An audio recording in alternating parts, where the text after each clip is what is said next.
10절에서 17절. 문나라가 나를 에워쌌으니 내가 여호와의 이름으로 그들을 끊으리로다.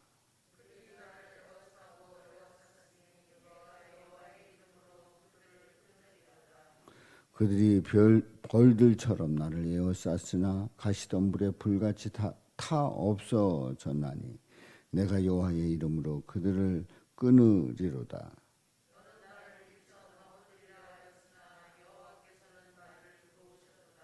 여호와는 나의 능력과 찬송이시요 또 나의 구원이 되셨도다.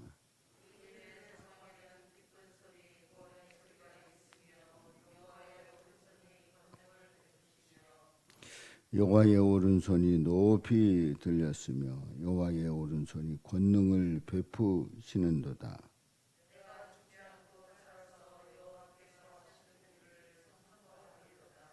아멘. 이런 경우가 있지요. 넘어질 뻔하다가 넘어지지 않고 바로 서고 이제 다 끝난 것 같아서 이제 파장하려고 했는데 다시 시작하게 되고 또 분명히 그 상태로는 망하는 것 같았는데 다시 일어서는 경우가 있죠. 또 꺼져가는 것 같았는데 다시 불이 지펴지게 되고 부러질 것 같은데 여전히 버티고 있는 경우가 있습니다. 자, 우리는 이런 때에 이렇게 이제 다 끝난 것 같았는데 다시 시작하는 이런 경우 우리는 그런 일들에 대해서 그 소문을 내고 또 그거에 대해서 확신을 가지고 또 그것에 대해서 자랑하기도 합니다. 일반적으로 볼 때. 근데 하나님의 일이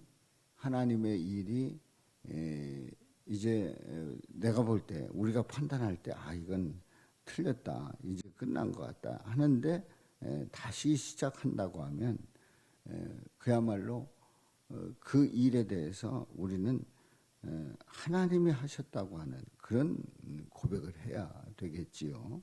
이제 오늘 이 본문 말씀 시편 118편에 있는 이 본문은 저자가 정확하게 나오지는 않았습니다만은 사무엘하 2장 4절에 보면은 유다 사람들이 다윗에게 기름을 부어서 유다 족속의 왕으로 삼는 그런 일이 있습니다.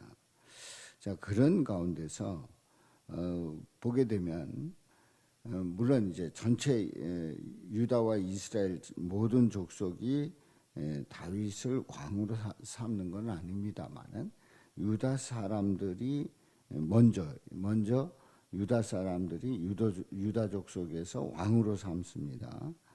이제 그랬을 때 이제 118편에 있는 말씀을 고백하게 되는데 오늘 이제 그 전체 말씀 중에서 10절부터 17절을 봅니다만은 이제 10절에 보면은 지금 이 상황이 어떤 상황인가를 설명하고 있는데요. 문나라가 나를 에워쌌으니 내가 여호와의 이름으로 그들을 끊으리로다. 그러니까 이 다윗은 그 한 나라의 왕이 돼서 훌륭한 왕으로 다스렸다고 하는 그런 그 어떤 다윗의 그 역사를 우리가 말합니다만은 사실 이 다윗이 그냥 인간적으로 볼 때 그 과정 속에서 있었던 일들 보면 너무나도 힘들었던 거예요. 그러니까 골리앗을 물리치고 그래서 이 다윗이 인정을 받고 그거에 대해서 사울이 질투를 하게 되고 그래서 이 다윗이 도망을 다니고 그러다가 나중에 사울 왕이 죽고 그리고 이스라엘 전체의 왕이 된 게 아니라 유다족 속의 왕이 된 거예요. 그러다 보니까 항상 이 다윗에 대한 견제가 있었던 거예요. 문나라가 나를 에워쌌으니 내가 여호와의 이름으로, 그러니까 이 에워싸움을 당하는 이 상황 속에서 여호와의 이름으로 하나님의 이름으로 끊으리로다 이런 분명한 확신이 있었지요. 11절에서 다시 한번 반복이 됩니다마는 애워쌌지만 끊으리로다. 이런 분명한 확신이 있었고요. 12절과 13절에도 같은 그런 반전이 일어나는데요. 12절에서는 그들이 벌들처럼 나를 에워쌌으나 벌들처럼 벌이 한번 이제 타겟을 딱 정하면은 몰려옵니다. 그래서 한번 벌에 쐬가지고 죽는 사람들이 왜 그렇습니까?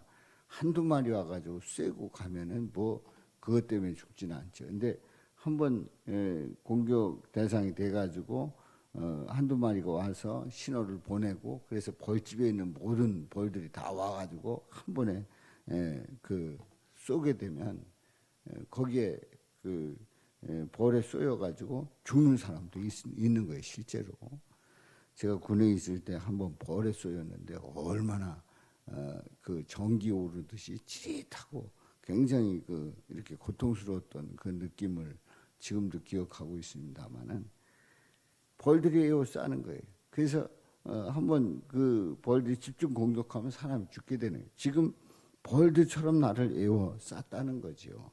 또 가시덤불에 불같이 다 없어졌나니 에워쌌지만 가시덤불에 불같이 다 없어졌나니 내가 여호와의 이름으로 그들을 끊으리로다. 벌들처럼 에워쌌으나 끊으리로다. 앞에서도 문나라가 나를 에워쌌으나 끊으리로다. 벌들처럼 나를 에워쌌으나 끊으리로다. 바로 누구 때문에요? 여호와의 이름으로 끊으리로다. 13절에 보면은 너는 나를 밀쳐 넘어뜨리려 하였으나 밀쳐서 어떻게든지 넘어뜨리려고 하는 거예요. 어떻게든지 좌절하게 만드는 거예요. 어떻게든지 왕으로 세우려고 하지 않는 거예요. 어떻게든지 끌어내리려고 하는 거예요. 그러나 여호와께서는 나를 도우셨도다. 이 10절부터 11절, 12절, 13절에 보면은 애워쌌으나 끊으리로다. 애워쌌으나 끊으리로다. 넘어뜨리려 하였으나 나를 도우리로다. 이렇게 확실하게 하나님께서 도우셨다고 하는 것을 고백하고 있습니다. 그래서 14절부터 있는 말씀에 보면 그 하나님은 누구신가? 나의 능력과 찬송이시여 또 나의 구원이 되셨도다. 능력과 찬송, 구원이 되신 하나님. 그 하나님이 어떻게 하셨습니까? 의인들의 장막에는 기쁜 소리, 구원의 소리가 있으며 여호와의 오른손이 권능을 베푸시며. 그렇습니다. 능력과 찬송이 되셔서 나의 구원이 되신 그 이유는 권능을 베풀어 주셨습니다. 그래서 기쁜 소리가, 구원의 소리가 들렸다는 거지요. 그래서 16절에 있는 말씀에 보면 여호와의 오른손이 높이 들렸으며 여호와의 오른손이 권능을 베푸시는도다. 그렇습니다. 지금 앞에서 말씀드린 그 반전의 상황, 에워쌌으나 끊으리로다. 넘어뜨리려 하였으나 도우셨도다 하는 그 역사가 일어나는 그 이유는 하나님이 구원을 베푸셨다는, 권능을 베푸신 거예요. 오른손이 높이 들렸으며 여호와의 오른손이 권능을 베푸시는도다. 우리 하나님께서 꽉 붙잡아 주시니까, 우리 하나님께서 세워주시니까 승리한다는 거예요. 그러니까 오늘 이 본문 말씀에서 보면은 놀라운 그 반전의 역사 속에서 하나님은 권능을 베푸시는 가운데 구원해 주시는 놀라운 은혜와 역사를 고백하게 되지요. 그래서 이 시편 저자의 고백 속에서 17절에 보면은 내가 죽지 않고 살아서 여호와께서 하시는 일을 선포하리로다. 나는 지금 죽으면 안 된다. 왜냐하면 죽지 않고 살아서 하나님께서 하시는 일, 하나님께서 하신 그 일을 선포해야 되겠다는 거예요. 그 생생한 역사를 알려야 되겠다는 거예요. 완전히 끝난 줄 알았는데 애워쌌지만 끊어내는 역사, 넘어뜨려 하였지만 도우시는 그 하나님의 역사, 그 구원의 놀라운 그 능력을 베풀어 주시는 그 과정을, 그 권능을 확실하게 보았어요. 오른손이 높이 들려졌고 권능을 베푸시는 그 모습들을 보면서 이 시편 저자는 내가 죽지 않고 살아서 여호와께서 하시는 일을 선포하리로다. 사랑하는 성도 여러분, 우리는 우리의 삶 속에서 이루시는 그 일들을 하나부터 열까지 이루시는 그 하나님을 우리는 선포하면서 자랑하고, 그리고 우리 주님을 더욱 높여야 할 줄로 믿습니다. 하나님의 하시는 일은 죄악된 세상에서 수없이 반전의 역사로 펼쳐집니다. 반전의 역사로. 그러니까 완전히 이제 끝난 것 같은데, 이제는 모든 게 틀린 것 같은데 다시 시작하시는 그 하나님의 역사가 우리 삶 속에 펼쳐진단 말이죠. 이 세상은 죄악으로, 사단의 사망 권세로 인간들을 다 멸망하게 만드는 줄 알았는데, 우리 하나님은 독생자 예수 그리스도를 이 땅에 보내셔서 예수 그리스도, 우리 예수님께서 십자가에서 모든 죄를 짊어지심으로 말미암아 그 죄악으로 우리가 죽을 수밖에 없는데, 우리 죄를 대신해서 죽으시고 우리는 그 사실을 믿기만 하면, 예수님을 영접하기만 하면 다시 영생을 얻는 놀라운 역사를 허락해 주셨단 말이죠. 이것이야말로, 이 일이야말로 인류 최대의 반전의 역사예요. 인류 최대의 반전의 역사예요. 이러한 역사가 우리 삶 속에서 구체적으로 이루어지고 있단 말이지요. 이것이 하나님의 능력이고 구원의 역사인 줄로 믿습니다. 이러한 소식은 우리가 선포해야 돼요. 이런 소문은 내야 돼요. 그래서 우리의 고백 속에서 그야말로 하나님이 하셨습니다. 하나님이 하셨습니다. 우리는 이렇잖아요.